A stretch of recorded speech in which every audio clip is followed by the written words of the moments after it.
Yeah. Are you sure you want to scale your practice? Are you double sure?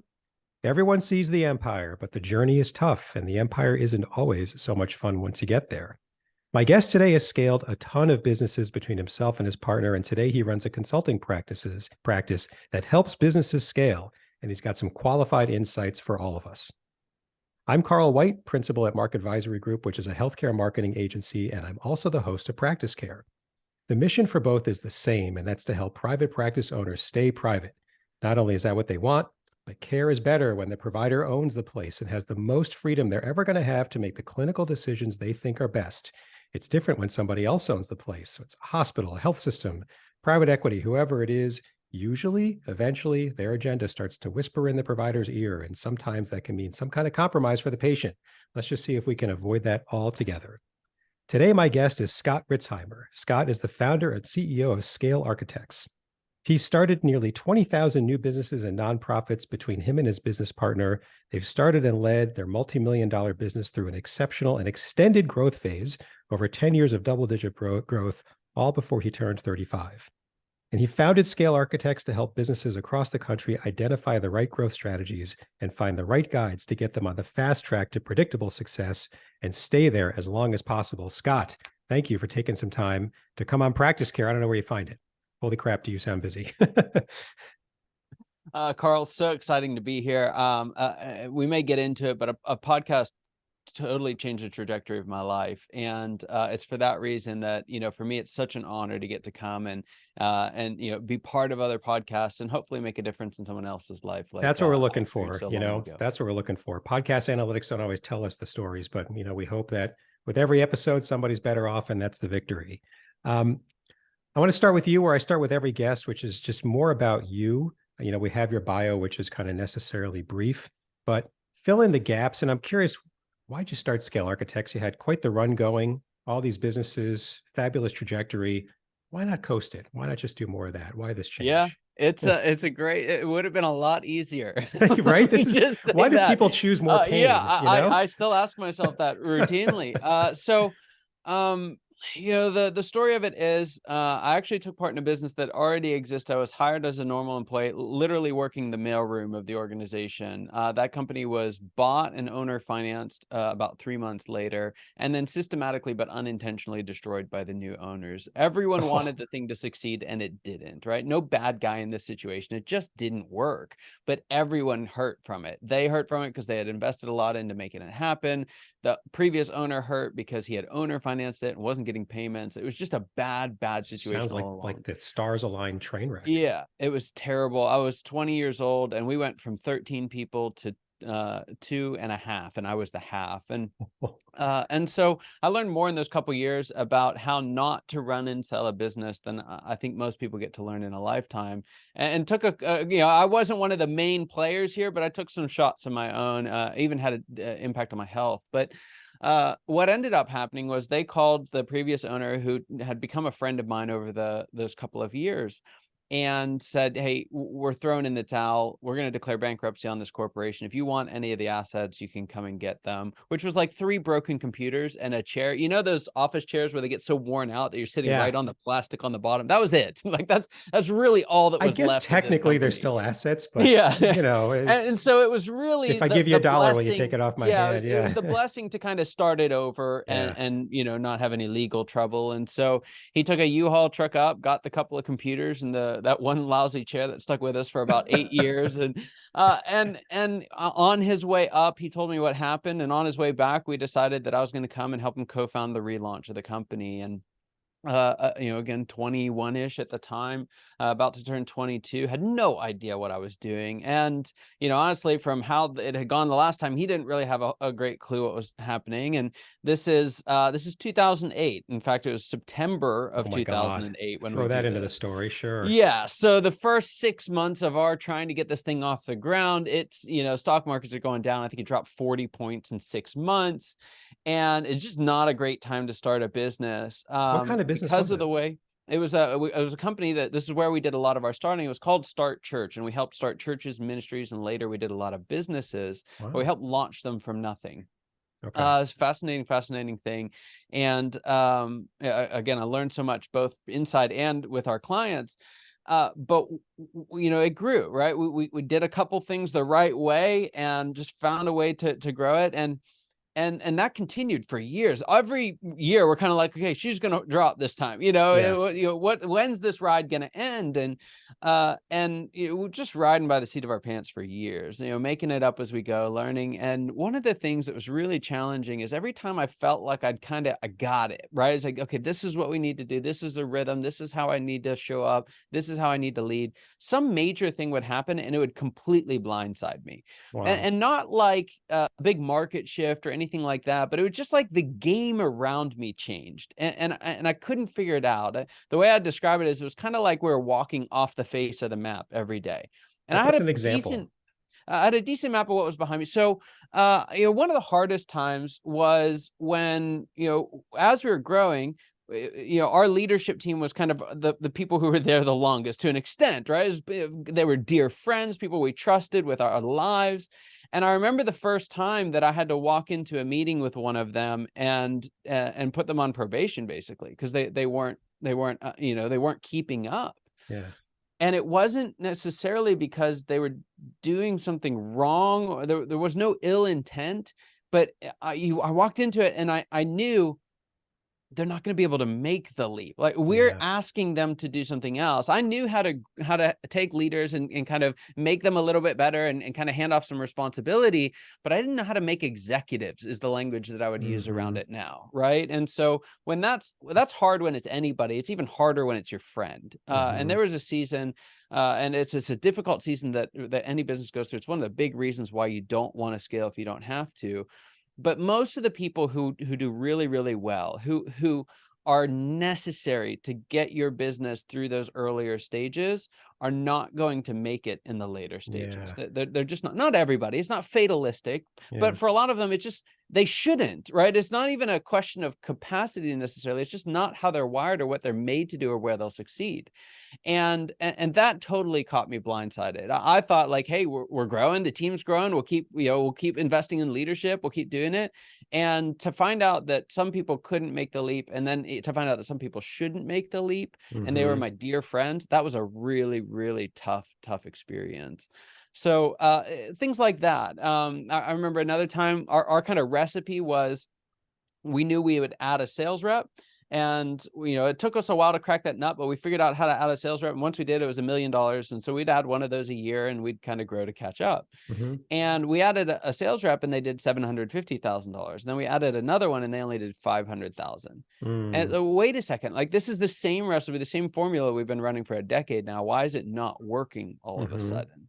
And so it's things like that. There are things that change as we get bigger and as we scale, in our leadership, in how we grow, what the levers for growth are, where we need to spend our time. And it feels like every time you figure it out, it changes. And I was like, "Now I got to figure it all out again." And Yeah. so, like I said, it's kind of that feeling of like walking off the face of the map. And it's like we can create the map behind us. And during this time, we had reached out a couple of times to different consultants and coaches, and I genuinely just had terrible experiences with them. A lot of that was I wasn't good at hiring coaches and consultants, and a lot of that was they weren't good at knowing what their sweet spot was, and they promised rainbows and unicorns, and it Yeah. didn't happen. So, I mean, I lost more money on decisions made because of consulting advice than we did on decisions we made ourselves. And now I am one, right? So Right. You there's know a all the transition decisions that not to happens advise there. now. But what I found now that I am one, I teach CEOs and leaders all over the country, is that a lot of people have that story. And when you add it all up, when you add that feeling of walking off the map, I didn't know how to build an executive team. I was 28, Hmm. like I could barely expel executive. And I'm making it up as we go. We've tried to bring in help when we bump into problems that we can't fix, and they can't fix them either. I guess we're really alone. And despite the fact that from the outside in, we were massively successful, I felt super alone and super lost through a lot of that, because I just didn't feel like I could keep up. There's the imposter syndrome that kicks in, all of that. But again, I felt like I was always a step behind where I needed to be. So fast forward a bit, we're growing. We hit this time, sales aren't going up like they're supposed to. We were running events all over the country, and the performance of those events was going down dramatically, even though we were putting more and more energy into it. Mm. And we hit this stage that we call whitewater, and it's where successful organizations start to pay the piper on the complexity that comes from success. And we just did not know that that's what it was. We didn't know how to handle it. And we ended up going through this massive churn. I think we went through about 33% of our staff, including leaders, in a year's time. We had to cut a $1.5 million part of our business cold turkey, and then ended up refunding another about $500,000 of it the next year. So it's like a $2 million loss on Yeah. revenue for that year. And we had to we did this big reorg. We did all these things, and it was just a really difficult time. The only way we got through it was that I finally found a map. There's the podcast I was listening to was by a gentleman who's now a dear friend and mentor of mine named Les McEwen. And he talked about this stage that successful businesses go through called whitewater. It's what separates kind of the young, the nimble, like agile kind of, 5, 10, 15, 20 people from a scalable organization. And it Hmm. feels like punishment, but it's just a natural part of the process. And it did a couple things for me. One, it was the first time I ever felt like we were on a map. It was the very first time someone could ever tell me what the next blind side was going to Yeah. be, right? Which was just totally shifted my paradigm completely.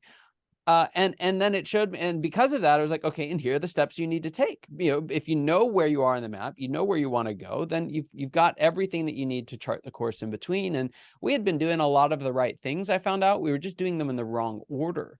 And Interesting. because of that, it didn't unlock the scalability that we're looking for. Now, a very interesting thing happened. This is the direct answer to your question, and shows you what a glutton for punishment I am.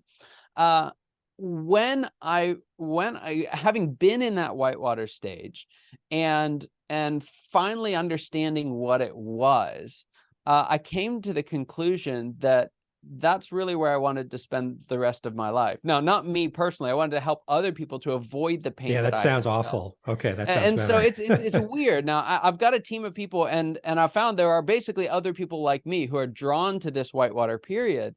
But even when you look at kind of my leadership style and just the way that I'm wired, it's naturally aligned to what needs to happen in that stage. So when you're wired that way, what you find on the other side of it is this period called predictable success, which is the goal. It's what we're all going for. And I was bored out of my mind, just absolutely bored. And so, there were a couple things just about the industry that I was in and the nature of the work that we were doing that I had done it for 13 years. I was ready for a new challenge. And so I kind of rebuilt the executive team, brought in a new CEO to take over, or not brought in, but raised up a new CEO to take over. He's doing a fantastic job, by the way, and moved into, it was, what's the next stage, right? And was faced with the question that we all face at this, which is like, now what do I do, right? It's Yeah, like, it's the Ricky Bobby, like, what do I do with my hands, you're right.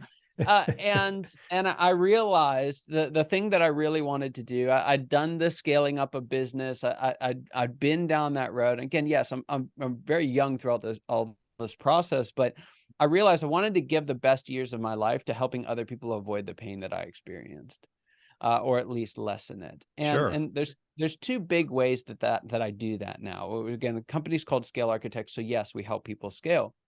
But I'd say for about half the folks that I'm working with, I help them to avoid that pain by just avoiding it, right? By recognizing they don't actually need to scale. And if they did, if they achieved everything that they say they want, they wouldn't get anything that they actually want.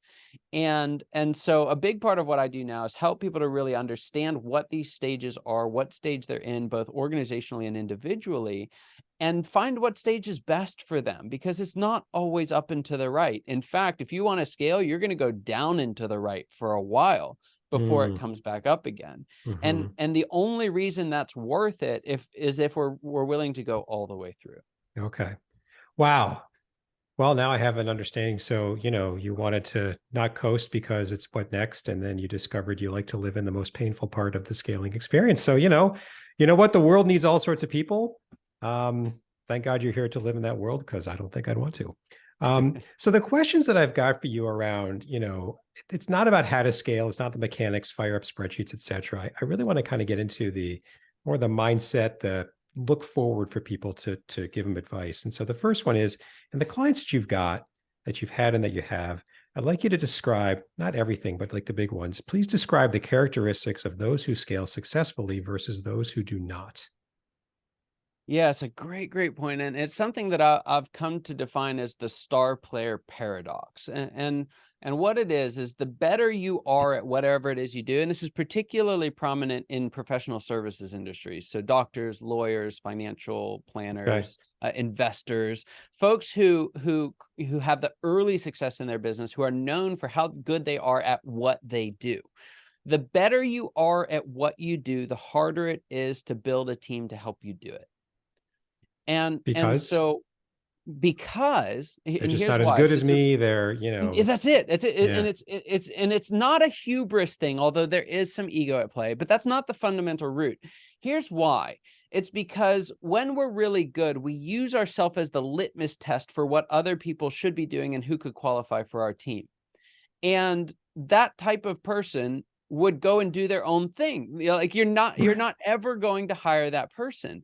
And so these folks are smart enough, they realize that. But what happens is, if I'm here and my ideal of me, right, which again, there's some ego in that, so it's not all that true either, Yeah. but there is some truth to it. And then there's this kind of like, this isn't gonna work, right? There's other people who will not lead the company forward. Then there's this space in between. And it's that space in between where it's really hard to tell if they're not living up to my expectations because my expectations are wrong, or because they're the wrong person. Mm, Right? We so finely attuned our ability to do it that often comes at the cost of understanding how to attune others to do it. mhm. Okay. So I kind of cut you off there. I diverted us, but so the question of characteristics of those who scale successfully versus those who don't. You were saying professional service is particularly difficult, but so keep going on that same question, So because I so took us and down. here's the answer to that, and it's a bit of kind of there's other paradoxes that go in here. It'd be nice if it was a one size fits all, but it really isn't. So Sure. here's the typical person that I see scale an organization very well. It's very interesting. There are what I would call a visionary leader. I don't think you can scale a business without a strong vision for where it's going, and visionary leaders do that better than anybody else. However, a visionary leader by themselves is not enough. Right? Hmm. You have to have a visionary leader who understands that that strong vision is not what it takes to get there. It's an essential ingredient. It's the initiating spark. But you need to assent to, there are three other leadership styles basically that you have to be able to leverage to do that. And so the person who scales successfully is someone who, first off, who has a vision that cannot be accomplished by just doing what they're doing today. Right? So for instance, if you have a doctor, they love serving patients, they hit X number of patients, that maxes out their schedule, and they're happy with that. That's the vision. That there's nothing wrong with that vision. They're not settling for less. They're doing exactly what they want to do. So if Hmm. you can achieve your vision for the future, however grand or small it is, without scaling, then do that. So again, you got to have a vision for where we're going, but you also have to recognize that you're not going to get there just by doing the vision thing. You can't Hmm. just vision your way through it. And so the folks who make the leap all the way are willing to make the personal changes that are necessary to work with, lead, and inspire other leadership styles. Mm. And then you got to go find them too. So yeah. So those is it sort of pivot on that? I mean, if I suppose there are other things, but if you can't nail that, it's not going to be a successful That's ride. really it. If you look at and again, there's lots of tips and tactics, which we're not going to get into. We can show people how to get all of those. That's easy. Hmm. But what it really is about is there's a progression in how you lead and who you lead as a founder, as a CEO. And you have to learn the new set of skills for each of those progressions. That's what was blindsiding me, right? Is Hmm. I was actually having to learn to lead different types of people. And some of those people see the world so unbelievably different from you that at first you wonder, is this even reconcilable? Well, Right. like it's like I travel around the country again teaching CEOs, and one of the questions I'll ask them is, which of you would in your top 10 traits for leaders add risk aversion? right? Yeah. And no one raised. I had one guy raise his hand, and it's because he was a processor leadership style who are wired that way. And there's thousands of people now, and everyone's like, "What are you talking about?" And so to scale, you need to bring people in who are wired so unlike you that, again, it really does feel unreconcilable. It is reconcilable, but it takes a significant commitment from that visionary leader, that founder, that CEO, to recognize the strengths of that other style, to understand how to communicate with that style, and learn the skills necessary to manage them effectively. Got it. Okay. Um, yeah, it makes sense when you say it. It's got to start there, right? For your clients, I mean, they come to you and I want to scale. What are in your experience, the good lasting reasons to scale, I guess, versus some others where you look at it and you go, that's just not a good reason. It's just not going to Yeah. work. There's probably not going to be an answer that is super exciting, but it's that you have to have a compelling reason for you, right? One of the main reasons why is folks feel like they have to scale because they're in a business group with bigger organizations, and so they're supposed to be bigger too. Okay. The number one reason not to scale is because someone else told you to. There is not a person able to scale an organization that's worth their salt that would do it because someone else told them to do it, right? It's Mhm. just, it's in the definition. Like you have to want it for yourself. And so the reason it's kind of, I'm agnostic to it. If you want it because you want to make more money, that sounds really bad, but if that's compelling enough for you to make the internal changes that you need to make, then great, right? You can do Okay. all kinds of stuff with that money, good or bad. If you want to do it to create an environment for more of your people to succeed, to create more opportunity for your staff, that's wonderful. If you want to do it to help more people and more patients, and any one of those reasons is fine. What you have to have, though, is you have to be absolutely committed to it because you want it. Mhm. If someone else wants it, it's not going to be enough to get there. What are some of the bad reasons that you've heard? I mean, I'm curious, Yeah, just to give it's people more of an usually idea of, oops, it's usually a number, right? I got to get to $1 million a year. I got to get to $10 million a year. When I hear those round numbers, I'm always, why? yeah, Like, because it's usually not coming from them.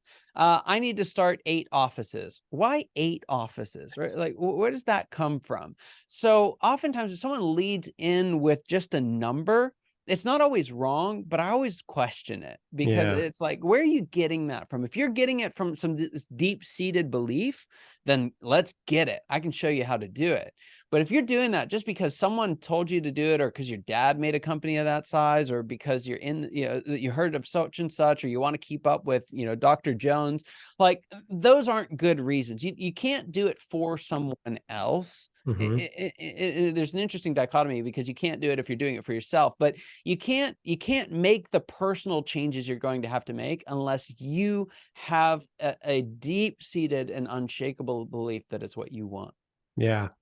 And I wonder, do you go into that with clients? Like, is there any sort of, I don't know, diagnostics you do to say, look, you there, you actually have the what it takes for the mountain of changes that are coming your way versus you who do not. I mean, do you help people in that realm? Yeah, 100%. And where I would kind of differ on that is I actually don't think it's a wiring issue Okay. in that someone doesn't have what it takes, because you can't scale a business alone. Hmm. And so whatever your wiring mix is, the only thing you need to do really is find people who complement your wiring mix. Hmm. So a lot of people are like, you can scale, you can't scale. I don't think that's true at all. Especially, there are founders who've defied ridiculous odds to scale. So we're kind of in that business. It's not a can or can't. It's a should you or shouldn't you. And so Okay. yeah, this is step one with every single client I work with. And that is, where are we trying to get to and why? Hmm. And it's helpful that we use it. A lot of times folks are like, I want to get to the next level. Well, what's the next Right. level called? Right. Yeah. And I don't so, know. Well, then yeah, that's a problem, isn't it? Because you're yeah, never going to know because when you it's get like, there. when we say that, usually what we're saying is, I actually want to be better at this level, interestingly enough. Mm, But what I did, and there's 2 ways that we do this. We define this organizationally. So there are 7 stages that organizations go through. We're not going to teach them on the podcast here, but I'll show you how you can get them. And mhm. there are actually 7 stages that founders go through during that process as well. And the reason that we took the time to get in there and really define those is so that we could name each of the stages. So now someone can come to me and say, hey, I've done the founder thing for a long time. I'm ready to be a CEO now. Okay. Right? We can actually name the stage. We can look at what it means. We know the route to get there. Hey, I've led an organization in the fund stage for a long time. We've got this great practice. I've got a couple associates. It's wonderful. But I'm really concerned about where the industry is heading. And I think we can change that in my city. Right. And so it's like, okay, we're going to move from fun. We're going to get through whitewater and get to predictable success. So having a name for that goes back to that map analogy that I used earlier. Mhm. If you know where you are and where you want to go, right, that's a whole different story than I want to be at the next level. Right. Whatever that is.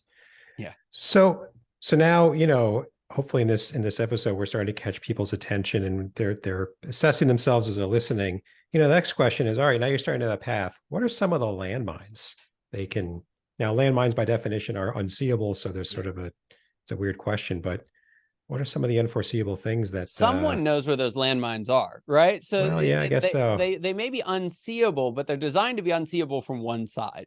So I think, True. with this, can you predict everything that's going to happen? No. Can you predict how the market's going to change? No. But what I've found is that market shifts, although they make life a lot harder or a lot easier, typically don't tend to be determinate. Some of the best businesses that we know of today started in 2007 and 2008, right? And you see this, some of the best businesses from the last 50 years started in the 20s or the 30s and 40s. And so it's not about the market and the external thing. Yes, those things can happen. Yes, we can work as a team to kind of head that off, and there's a place for that. But more often than not, the landmines are where our business or our nonprofit even, or our own personal journey shifts stages and we don't realize it. Right. And so what happens is we hang on to what got us here. We hang on to the strategies of the past, not recognizing that those strategies are exactly what's holding us back. For example, one of the things you need to do early on in a practice as a doctor or chiropractor or whatever kind of service is, you got to get more patients, right? And you personally have to meet with them. Well, once your book of business is full, you can't meet with anybody else. And so it's not really about how good you are with your patients anymore. It starts to change to how good are you at bringing in other people who are good with your patients. And it's an entirely different skill set, right? It's not unlike being a player on the field and then moving to a coach on the sideline. I use this analogy with my clients all the time. When you're a coach on the sideline, it doesn't matter how big your hands are, how fast you can run, right? How quickly you can pivot from left to right. None of those things matter anymore. What matters is how you see the whole game, how you can strategically position other people who have the ball, how you can get the best out of them, how you can call the right plays. And so when we hang on to, it's like the coach on the sideline. If you hang on to how fast you can run and you're trying to inspire everybody by running every play up and down the sidelines, it's just going to give a great laugh to a lot of people, but it's not actually going to move the ball forward. Right. And so the landmines are typically a version of that. They're typically a version of the world around us has changed. The game has changed. Our level has changed, and we don't know that the rules are different. And what do you say to clients when they hit one? I mean, does it ever get to a point where it's really at a decision point of, you know what, I want to stop here.